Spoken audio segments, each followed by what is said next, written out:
السلام علیکم ورحمۃ اللہ وبرکاتہ۔ بسم اللہ الرحمن الرحیم۔ کفر و شرک کا بیان۔ مرتد یعنی دین سے پھر جانے والے کا حکم۔ مسئلہ: اگر خدا نخواستہ کوئی اپنے ایمان اور دین سے پھر گیا تو 3 دن کی مہلت دی جائے گی، اور جو اس کو شبہ پڑا ہو اس شبہ کا جواب دیا جائے گا۔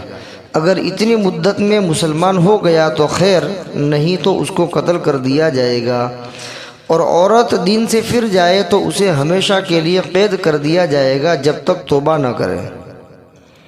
کوئی آدمی خدا نخواستہ دین سے پھر گیا، ایمان چھوڑ بیٹھا، کفر کے اندر داخل ہو گیا، تو 3 دن کی مہلت دی جائے گی، اور 3 دن کے اندر اس کو جو ایمان کے بارے میں شک و شبہ پڑا ہے، جس کی وجہ سے اس نے ایمان چھوڑا ہے، تو اس کے ان شبہات کا جواب دیا جائے گا۔ اس کو ایمان کیا چیز ہے وہ سمجھایا جائے گا، اور کس چیز کی وجہ سے اس نے ایمان کو چھوڑا ہے، اس چیز کا، اس کے اوپر جو اس کو اعتراض ہے، شبہ ہے، اس شبہ کا جواب دیا جائے گا۔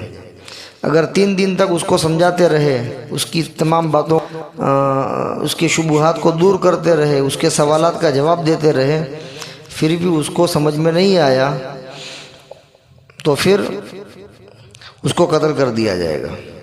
اور اگر 3 دن سمجھانے سے وہ سمجھ گیا اور اس کو پھر دوبارہ ایمان کا شوق پیدا ہو گیا اور ایمان میں داخل ہو گیا تو کوئی بات نہیں ہے، لیکن سمجھانے کے باوجود نہیں سمجھا، اس کے تمام شبہات کا جواب دے دیا گیا، اس کے باوجود وہ نہیں سمجھا، تو 3 دن کے بعد اس کو قتل کیا جائے گا۔ اور اگر کوئی عورت اس طریقے سے دین سے پھر جائے تو اس کو قتل نہیں کیا جائے گا، بلکہ اس کو قید میں ڈال دیا جائے گا۔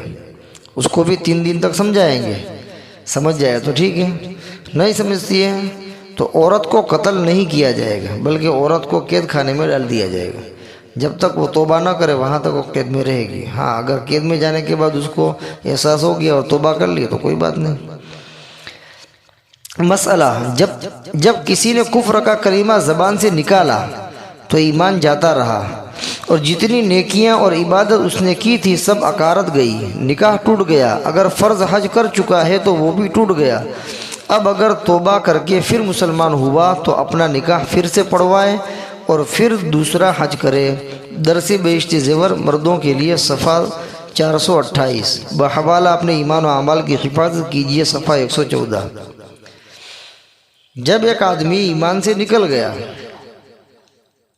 سچا پکا مومن تھا، اس درمیان بہت ساری عبادت کرتا تھا، نماز، روزہ، زکوٰۃ، حج اور اس کے علاوہ کافی، لیکن جب وہ صراحتاً وہ کفر کے اندر چلا گیا، کوئی ایسا جملہ کہہ دیا جس سے وہ اس کا ایمان جاتا رہا، وہ کافر ہو گیا، تو اب کافر ہونے سے اس کی تمام نیکیاں ختم ہو جائے گی۔ کفر ایسی چیز ہے کہ جو تمام نیکیوں کو ختم کر دیتا ہے، لہذا اس نے جو کچھ بھی کیا، جتنی بھی عبادتیں کی، نماز پڑھی، حج کیے، سارا کا سارا جو ہے وہ کیا ہو جائے گا، بیکار ہو جائے گا، اس کا کوئی فائدہ اس کو نہیں ملے گا۔ حج پڑھ چکا تھا وہ بھی فیل ہو گیا، سب کچھ، نکاح پڑھا تھا نکاح بھی ٹوٹ گیا، اس طرح۔ اب دوبارہ جب وہ مسلمان ہوگا، جب اس کو احساس ہو گیا، کسی نے سمجھایا، تو اب وہ دوبارہ مسلمان ہو رہا ہے، تو اب کیا کرے، پھر سے نکاح پڑھے، اور فرض حج ادا کر چکا تھا یعنی کافر ہونے سے پہلے، اور پھر واپس کافر ہونے کے بعد پھر دوبارہ اسلام لے آیا، تو اب اس کو اپنا فرض حج دوبارہ ادا کرنا پڑے گا۔ وہ پہلے جو کیا تھا وہ بیکار ہو گیا، اب دوسری مرتبہ جب مسلمان ہوا تو اب اس کو نئے سرے سے حج کرنا پڑے گا، اگر اس کے پاس حج کے وسائل موجود ہیں تو خلاصہ یہ ہوا کہ کافر ہونے سے ایمان کی حالت کی تمام نیکیاں ختم ہو جاتی ہیں۔